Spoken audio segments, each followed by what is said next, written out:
আসসালামু আলাইকুম ওয়া রাহমাতুল্লাহি ওয়া বারাকাতুহু। প্রিয় ভাই বোনেরা, আমরা অনেক সময় বেশিরভাগ সময় আমরা নামাজের ভিতরে সূরাতুল কাউসার ছোট্ট এই সূরাটি আমরা পড়ে থাকি, কিন্তু সূরাতুল কাউসারের যদি আপনারা এই ভুলগুলা করেন আপনাদের নামাজ কখনোই হবে না, নামাজ বাতিল হয়ে যাবে। প্রিয় ভাই বোনেরা, আজকের ভিডিওটি শুরু থেকে শেষ পর্যন্ত দেখুন। ইনশাআল্লাহ সূরাতুল কাউসার একেবারে সহি শুদ্ধভাবে শিখিয়ে দিব এবং ভুলগুলাও ধরিয়ে দিব ইনশাআল্লাহ। আউযু বিল্লাহি মিনাশ শাইতানির রাজিম। বিসমিল্লাহির রহমানির রহিম। ইন্না আ'তাইনাকাল কাউসার।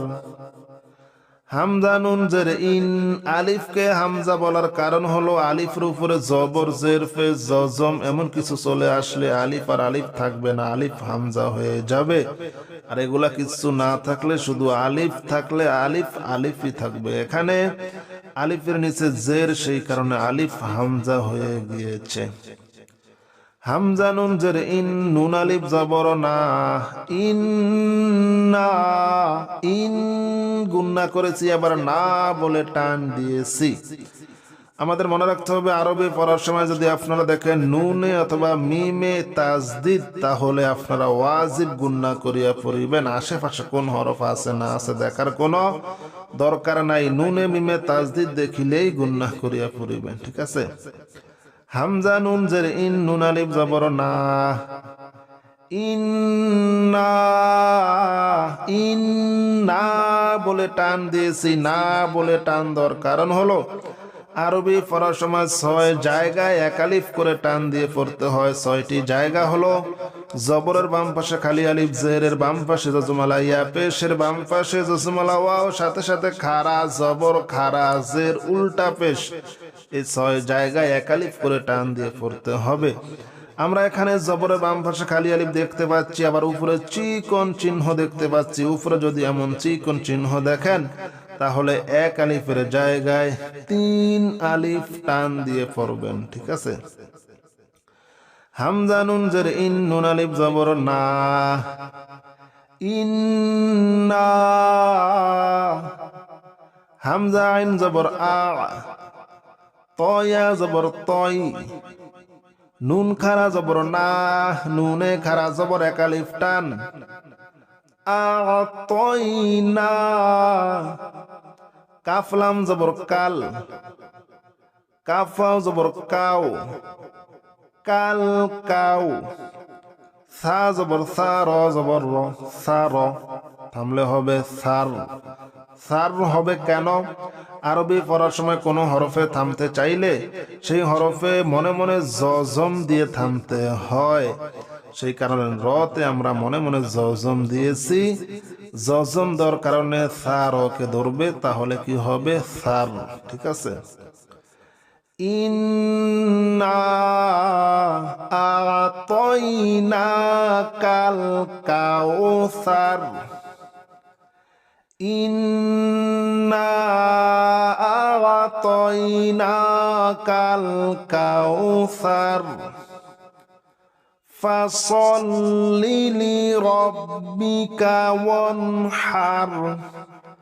ফা জবর ফা, সদ লাম জবর সল, ফাসল লাম জের লি, ফাসল্লি। লাম জের লি, র বা জবর রব্বা জের বি, কাব জবর কা, লিরাব্বিকা। ওয়াও নুন জবর ওয়ান, ওয়াও নুন জবর ওয়ান, ওয়ান এখানে গুণনা করা যাবে না, খবরদার। নুনে সাকিন, জজমালা নুনকে নুনে সাকিন বলে। আবার 2 জবর 2 জের 2 পেশকে তানবিন বলে। নুনে সাকিন এবং তানবিনের বাম পাশে এখানে আসছে কি, নুনে সাকিনের পর আছে হা, খেয়াল করুন। নুনে সাকিন এবং তানবিনের বাম পাশে আরবি 29টি হরফের ভিতরে শুধুমাত্র 8টি হরফ আসলে গুণনা হয় না। 8টি হরফ হলো হামজা, হা, আইন, হা, গইন, খ, র, লাম। আর বাকি সমস্ত হরফগুলো আসলে গুণনা করিয়া পড়িতে হয়।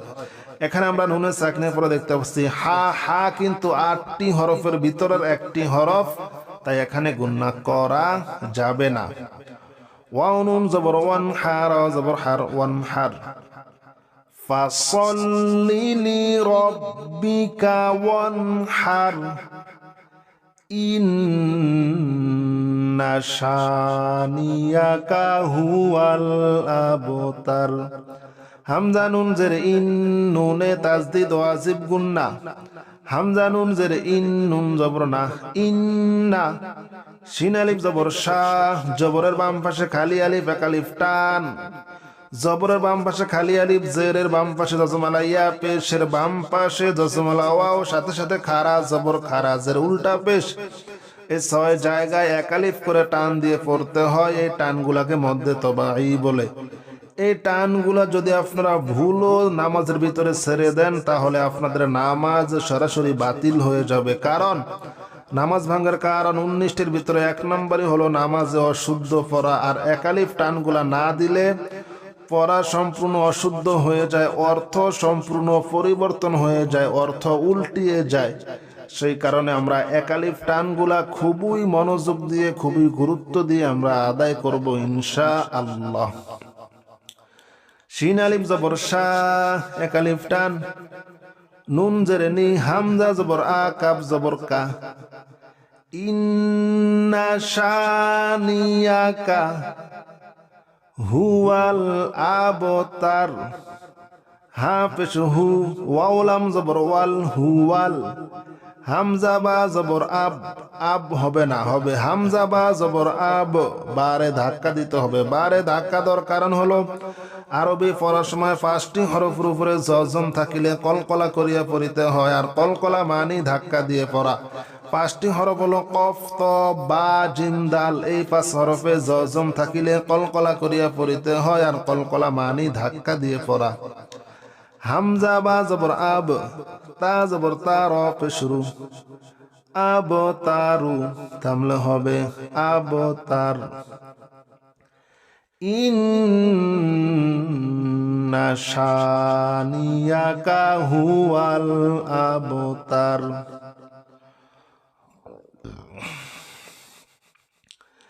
ইন্না আ'তাইনাকাল কাউসার ফাসল্লি লিরাব্বিকা ওয়ানহার ইন্না শানিয়াকা হুয়াল আবতার।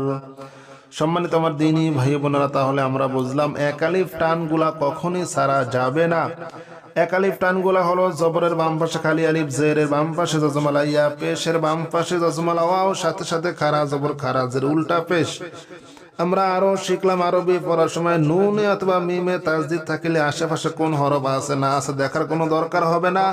নুনে মিমে তাজদিদ দেখিলেই গুন্না করিয়া পড়িব। এই গুন্নাটাকে ওয়াজিব গুন্না বলে। আমরা আরো শিখলাম আরবি পড়ার সময় কোন হরফে থামতে চাইলে সেই হরফে মনে মনে জজম দিয়ে থামতে হয়। আমরা আরো শিখলাম নুনে সাকিন জজমলা নুনকে বলে, 2 জবর 2 জের 2 পেশকে তানবিন বলে। নুনে সাকিন এবং তানবিনের বাম পাশে আরবি 29টি হরফের ভিতরে শুধুমাত্র 8টি হরফ আসলে গুন্না হবে না, বাকি সমস্ত হরফগুলো আসলে গুন্না করিয়া পড়িতে হবে। যে 8টি হরফ আসলে গুন্না হয় না, 8টি হরফ হলো হামজা, হা, আইন, হা, গইন, খ, র, লাম। আমরা আরো শিখলাম আরবি পড়ার সময় 5টি হরফের উপরে জজম থাকিলে কলকলা করিয়া পড়িতে হয়। আর কলকলা মানি ধাক্কা দিয়ে পড়া। 5টি হরফ হলো কফ, ত, বা, জিম, দাল। প্রিয় ভাই বোনেরা, যদি আমার আয়োজনগুলো যদি আপনাদের কাছে ভালো লেগে থাকে, তাহলে অবশ্যই আমার এই ইউটিউব চ্যানেলটি সাবস্ক্রাইব করে রাখবেন, লাইক, কমেন্ট, শেয়ার করবেন ইনশাআল্লাহ। আজ এই পর্যন্ত। আসসালামু আলাইকুম ওয়া রাহমাতুল্লাহি ওয়া বারাকাতুহু।